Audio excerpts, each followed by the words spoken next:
Sign of arrogant person, অহংকারী ব্যক্তির নিদর্শন কি? অলওয়েজ অহংকারী ব্যক্তির প্রথম যে গুণটা আপনি দেখবেন বদগুণ, সেটি হচ্ছে নিজেকে অলওয়েজ শ্রেষ্ঠ মনে করে, নিজেকে অলওয়েজ বিশাল বিশাল বড় মনে করে যে আমি অমুক তমুক ইত্যাদি ইত্যাদি, নিজেকে শ্রেষ্ঠ মনে করে।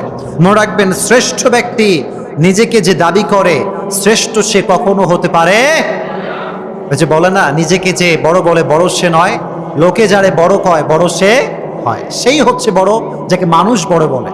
এজন্য নিজেকে শ্রেষ্ঠ মনে করা যাবে না। মনে রাখবেন, ইবলিস হচ্ছে সবচেয়ে নিকৃষ্ট, মালউন, অভিশপ্ত। এর কারণ হচ্ছে যখন আল্লাহ সবাইকে বললেন তোমরা সবাই আদম জাতকে সেজদা করো, ফাসাজাদু ইল্লা ইবলিস, সবাই সেজদা করেছে কিন্তু একজন ব্যক্তি, একজন ফেরেশতা সেজদা করে নাই। ফেরেশতার নাম কি? ইবলিস। তো ইবলিস যখন সেজদা থেকে অস্বীকার করেছে, তখন কি সে ফেরেশতা থেকেছে না শয়তান হয়ে গিয়েছে? শয়তান হয়ে গিয়েছে। দ্যাট মিনস বোঝা গেল, অহংকার আপনাকে আপনার স্ট্যাটাস, আপনার সম্মান, আপনার কোয়ালিটি সব কিছু লো করে দিবে, আর আপনার অহংকার আপনাকে সমস্ত ইবাদত থেকে মাহরুম করে দিবে। এর জন্য বোঝা গেল নিজেকে কখনো শ্রেষ্ঠ মনে করা যাবে। নাম্বার ওয়ান, মাশাআল্লাহ, এই তো আপনার অ্যাক্টিভ।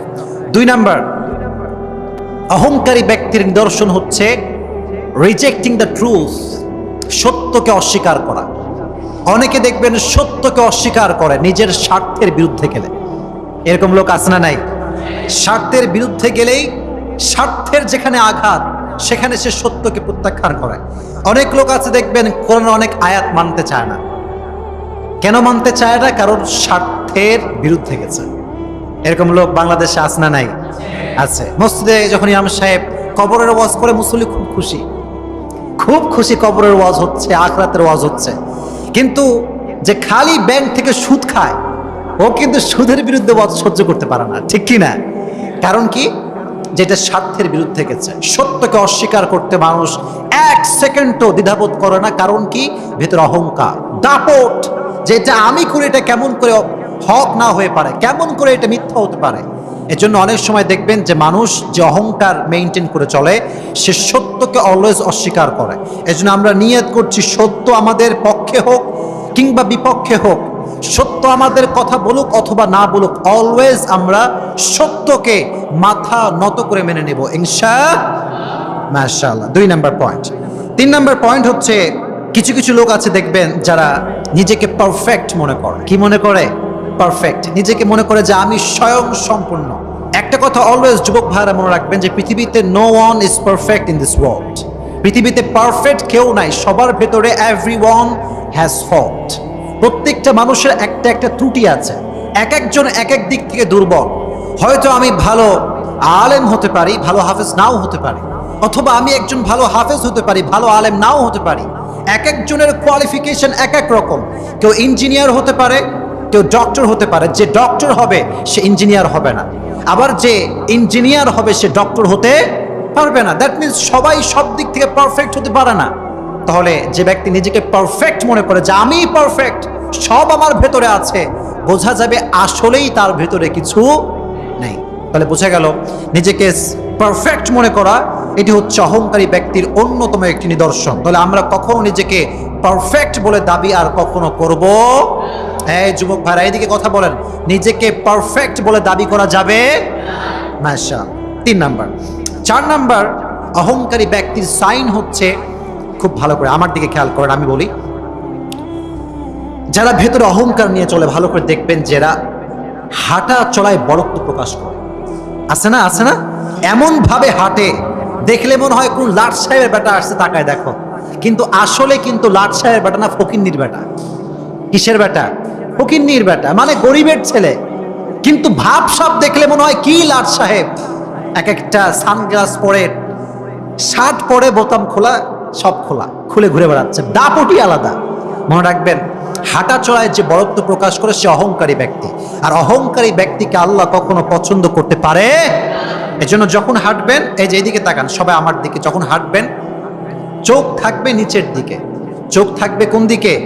নিচের দিকে। তার মানে বলবেন, হুজুর চোখ নিচের দিকে থাকলে উল্টায় পড়ে যাবো, হুজুর কোন দিকে আছে কিছুই বুঝতে পারবো না। এটা অনেকের প্রশ্ন। মনে রাখবেন, চোখ নিচে রাখা মানে যে আপনি খালি নিচের দিকে তাকায় তাকায় হাঁটবেন, কোনো দিক দেখবেন না, যা না। The matter is not like that. আপনি চোখ নিচে থাকবে মানে আপনি রাস্তাঘাটে কোনো বেগানা নারীর দিকে চোখ তুলে তাকাতে পারবেন? কথা বলতে হবে, পারবেন? পারবেন না। চোখ তুলে তাকাবেন না কোনো বেগানা নারীর দিকে। তাহলে চোখটা নিচের দিকে থাকবে মিন্স আপনি প্রত্যেকটা দিকে খেয়াল রেখে চলবেন যাতে আপনার অসুবিধা না হয়। আর চোখ নিচে রেখে যে চলে, মাথা নিচু করে যে চলে, তার ভেতরে অহংকার নামের বদগুণ থাকতে পারে। মাশাআল্লাহ, মনে রাখবেন এটা খুব খারাপ জিনিস। রাস্তাঘাটে চলার সময় আমরা খুব দাপটের সঙ্গে চলি। ওমর ইবনুল খাত্তাব রাদিয়াল্লাহু তাআলা আনহু দেখলেন যে একবার উবাই ইবনু কাব রাদিয়াল্লাহু তাআলা আনহুর পেছনে অনেক লোক পেছন দিক থেকে আসছে আর উনি সামনের দিকে হাঁটছে। অনেক সময় দেখবেন যে নেতা যখন আসে, নেতার পেছনে অনেকগুলো লোক থাকে কি থাকে না? কথা বলেন, থাকে কি থাকে না? থাকে। উবাই ইবনু কাব রাদিয়াল্লাহু তাআলা আনহুর পেছনে লোক দেখে উবাই ইবনু কাবের লোক যারা ছিল পেছনে, ওমর একটা বেতের আঘাত করলেন সবাইকে। উবাই ইবনু কাব অবাক হয়ে গেলেন যে ইয়া আমিরুল মুমিনিন, আপনি কেন বেতের আঘাত করলেন?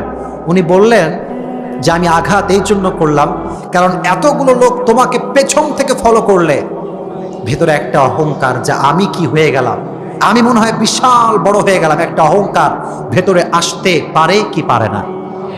পারে। উনি বেতের আঘাত দিয়ে হুঁশিয়ার করলেন উবাই ইবনু কাব, অহংকার যেন তোমার ভেতরে আসতে না পারে এই জন্য আমি বেতের আঘাত করেছি। এই জন্য প্রিয় ভাইয়ারা, যখন হাঁটবেন চলবেন অত্যন্ত বিনয়ের সাথে নম্রভাবে চলবেন, ঠিক আছে ইনশাআল্লাহ? মাশাআল্লাহ। 4 নাম্বার। 5 নাম্বার খুবই গুরুত্বপূর্ণ এই বিষয়টি, যেটি আমাদের অনেকের মাঝেই হয়েছে এবং অনেকের মাঝেই বদগুণটা রয়েছে, সেটি হচ্ছে টু ক্রিটিসাইজ সামওয়ান। আমরা খালি মানুষকে তুচ্ছ তাচ্ছিল্য করি। হে তুই কালো কেন?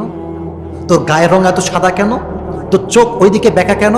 তোর চুল এত বড় কেন? তোর কথায় কোনো মধু নাই কেন? এক একজনের ত্রুটি নিয়ে আমরা এক একজনকে ক্রিটিসাইজ করি। না, ডোন্ট ক্রিটিসাইজ এনিওয়ান। কাউকে আপনি ক্রিটিসাইজ করতে পারবেন না। ইসলাম ক্রিটিসাইজ করা, তুচ্ছ তাচ্ছিল্য করা, ইসলাম কখনো সমর্থন করতে পারে? ইসলাম এটাকে সাপোর্ট করে না। এই জন্য প্রিয় ভাইরা, ডোন্ট ক্রিটিসাইজ এনিওয়ান। যে যেমন সে তেমন, যে যেমন তাকে তেমন করে বানিয়েছে। একজন জবান খুলে বলেন তিনি কে? আল্লাহ সবাইকে বানিয়েছেন, আপনি কাউকে ক্রিটিসাইজ করতে পারবেন না। আচ্ছা, মনে করেন যে আমার চোখটা টেরা, ফর এক্সাম্পল বলছি, তাহলে এটা বানাইছে কে? বলেন না আওয়াজ করে, কে? আল্লাহ বানিয়েছে। আপনি যদি আমাকে বলেন টেরা, আচ্ছা আপনি বলেন তো আল্লাহ চাইলে আপনার চোখ টেরা করতে পারতো কি পারতো না? বলেন বলেন, পারতো কি পারতো না? ডেফিনেটলি পারতো। আল্লাহ আপনাকে বানায় নাই। This is the biggest mercy from your lord. এটা আল্লাহর বিশাল বড় নেয়ামত। এজন্য আপনার চোখ ভালো, আপনার চেহারা ভালো, আপনার হাত ভালো, পা ভালো, ইউ হ্যাভ এভরিথিং। আল্লাহ আপনাকে সব দিয়েছে, সব আপনার আছে। কিন্তু যার নাই, যার চেহারা সুন্দর না, যার চেহারা কালো, তাকে নিয়ে ক্রিটিসাইজ করার কোনো অধিকার আপনাকে আল্লাহ দেয় নাই। মাশাআল্লাহ, এটা মনে রাখবেন। এর জন্য কখনো কাউকে কোনোভাবে ক্রিটিসাইজ করা যাবে। তাহলে এই 5টা বদগুণ, অহংকারী ব্যক্তির বদগুণ, ব্যাড কোয়ালিটি। আল্লাহ আমাদের সবাইকে অহংকারী ব্যক্তির যে নিদর্শনগুলো আছে, আল্লাহ আমাদের সবাইকে এর থেকে বেঁচে বেঁচে চলার তৌফিক দান করুক। সকলেই পড়েন আমিন।